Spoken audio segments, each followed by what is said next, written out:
भारत में राष्ट्रपति देश के सर्वोच्च नागरिक होते हैं। इस वक्त देश के राष्ट्रपति रामनाथ कोविंद हैं। हालांकि चुनाव आयोग ने देश में 16वें राष्ट्रपति चुनाव का ऐलान कर दिया है। मुख्य चुनाव आयुक्त राजीव कुमार के मुताबिक 18 जुलाई को राष्ट्रपति चुनाव के लिए मतदान किए जाएंगे।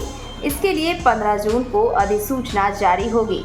29 जून को नॉमिनेशन की आखिरी तारीख होगी, जबकि मतदान 18 जुलाई को होगा और मतगणना 21 जुलाई को होगी।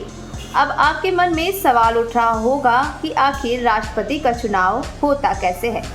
क्या राष्ट्रपति के चुनाव में भी जनता मतदान करती है?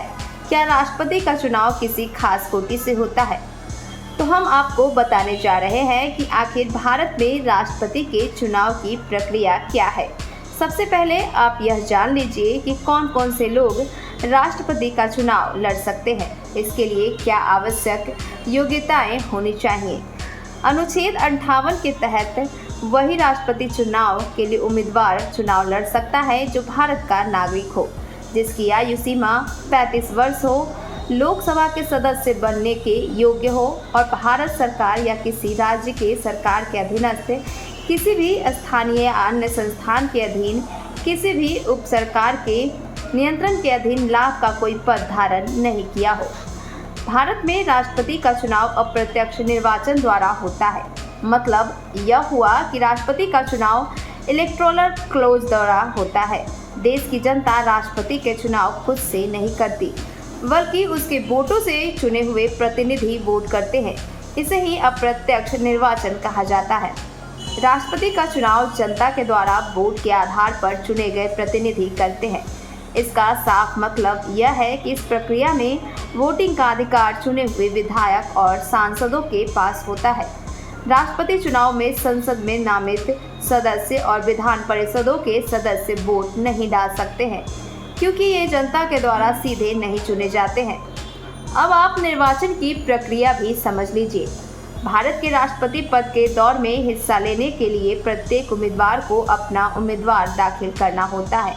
राष्ट्रपति चुनाव लड़ने वाले व्यक्ति को इसके लिए 15,000 रुपये से अधिक जमा करने होते हैं और 50 प्रस्तावकों और 50 समर्थकों की हस्ताक्षर की हुई सूची जमा करनी होती है।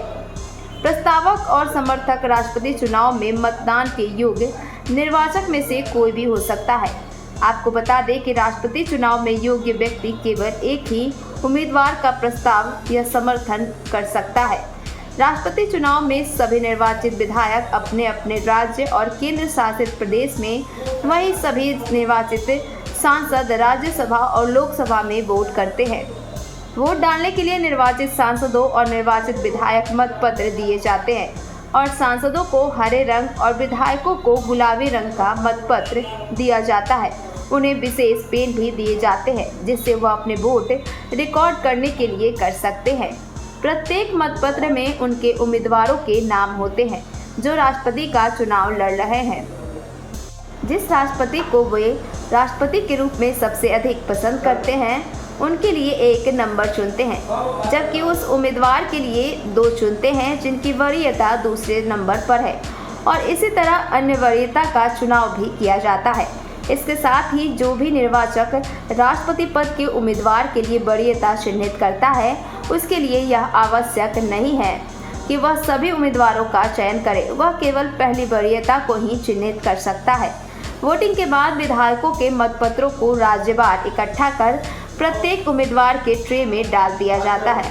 फिर इसी प्रकार सांसद सदस्यों के मतपत्रों का वितरण किया जाता है।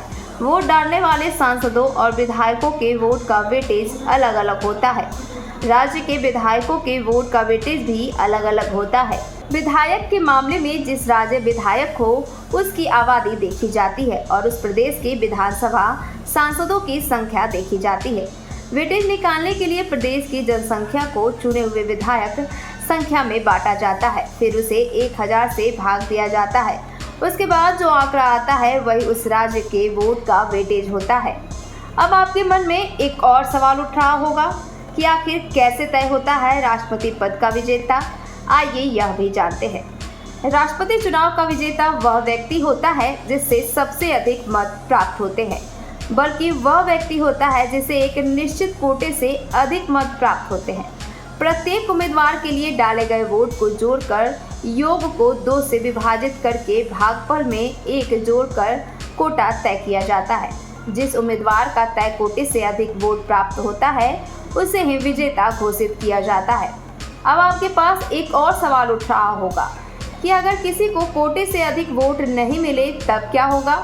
यदि किसी को कोटे से अधिक वोट नहीं मिलते हैं तो सबसे कम वोट वाले उम्मीदवार को रेस से हटा दिया जाता है और हटाए गए उम्मीदवारों के मतपत्र उन मतपत्रों में दूसरी वरीयता पसंद के आधार पर शेष उम्मीदवारों के बीच वितरित किए जाते हैं।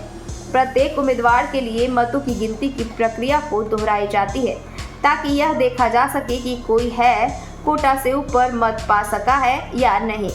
यह प्रक्रिया तब तक जारी रहती है जब तक किसी का कोटा वोट से अधिक तक नहीं पहुंच जाता या जब तक लगातार निष्कासन के बाद से एक उम्मीदवार नहीं बच जाता और तब उस व्यक्ति को भारत का राष्ट्रपति घोषित कर दिया जाता है।